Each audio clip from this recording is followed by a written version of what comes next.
got to fight this guy. Oh, you got injured in camp. You lose to that guy too. Now you're set back when you could have been a champion. Yeah. You know, there's a lot of like weirdness going on with possibilities and, you know, just luck, bad luck, and good luck. Bad luck and good luck. Timing, I think, is a big thing. How is something like this allowed to happen? How is Jake Paul allowed to fight Gervonta Davis?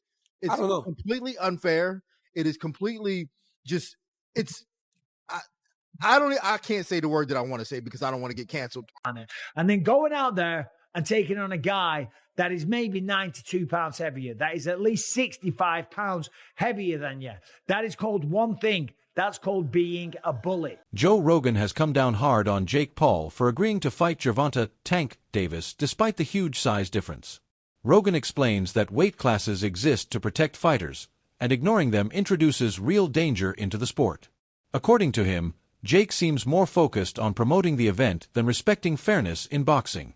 Rogan warns that Jake's much larger frame and power could seriously harm Tank, making this matchup unsafe and completely unnecessary. Sure, but no time limit within the weight class. Yeah, that'd be sweet. That would be pretty. That would be pretty wild. Yeah, that'd be pretty. Because you know, like two guys are facing off each other, like, and they know, like, there's no rescue every 5 minutes. Yeah. And you go into it knowing you're either getting knocked down or submitted, or you're doing that to the other person. Michael Bisping has also raised major concerns about Jake Paul's decision to face Gervonta Davis under such extreme weight differences.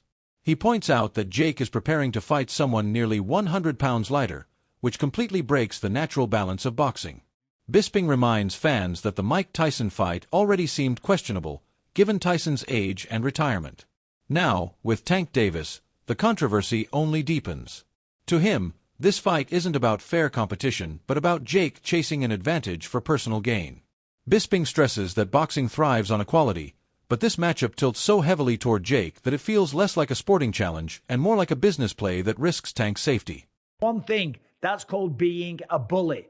It was bad enough when he fought Mike Tyson, a man that was 58 years old, and he was walking around like, I just beat the baddest man on the planet. I just destroyed Mike Tyson and went out there and I beat him, and him and his brother are all celebrating and shit like that. It's like, dude, what are you doing?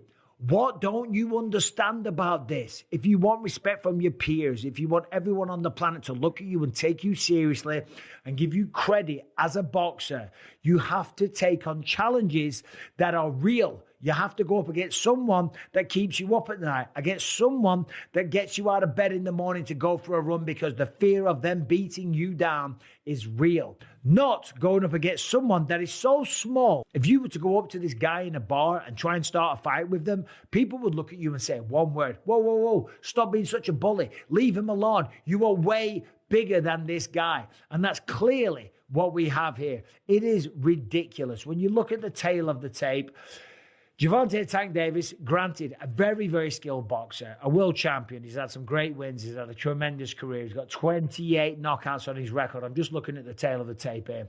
30 years old, Jake Paul, 28.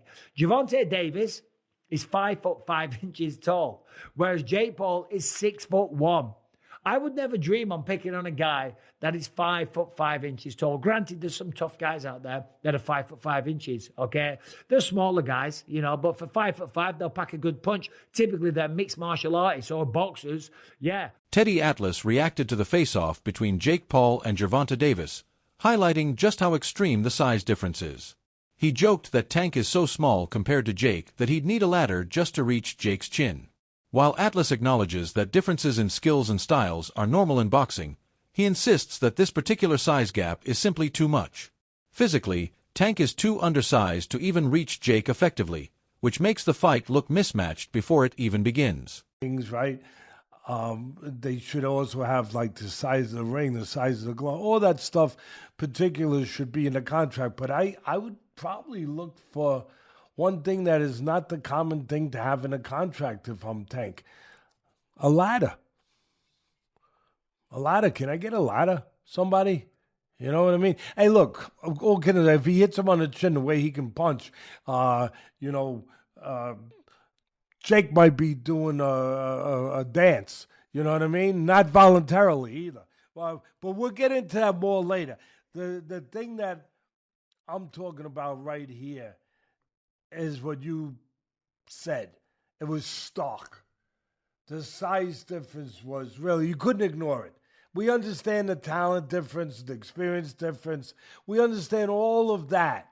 But the size, the pure, and we understand small guys can beat big guys. We just saw Crawford do it to Canelo, but you know, a little different.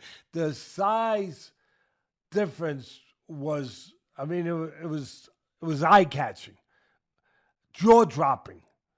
And it made me think, and I'm going to ask Richie, our man here who's doing all the taping, who does such a marvelous job.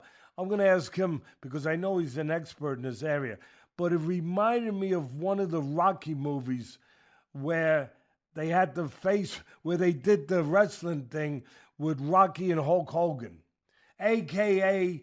Thunderlips. He was Thunderlips back there. Joe Rogan also emphasized that Jake Paul's actions seem more about marketing than actual competition. He explained that these types of matchups are designed to attract casual fans and stir up attention through shock value rather than skill.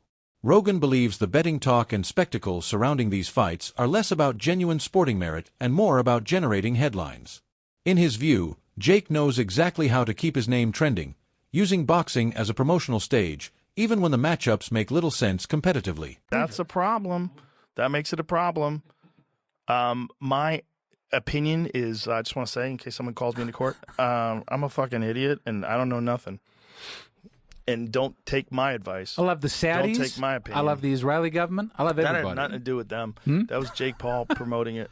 You know, it's just doesn't bother me. There's compromising the sport, and that's like bad. It's just like if I bet on it, it watching bothers the fuck out of me. Watching it with people who are so in on it, and then also the sports betting apps. They introduced like chat apps in them in Australia, so it's like they're trying to take the place of social media companies where you go together and you meet your friends. Like betting should be exciting enough without having a weird. They're just trying to draw you in. Thing. They're just trying to make money, right? So they're trying to draw you in any way they can. Leonard Ellerby shed light on why Gervonta Davis wasn't in the right mental space to face Lamont Roach. He explained that Tank has been dealing with personal challenges and didn't want to add more stress at that time. That lack of motivation is the reason the fight never materialized, despite fan anticipation. According to Ellerby, Tank was focused more on managing his personal life than proving anything in the ring, and stepping away from Roach was his way of avoiding unnecessary pressure.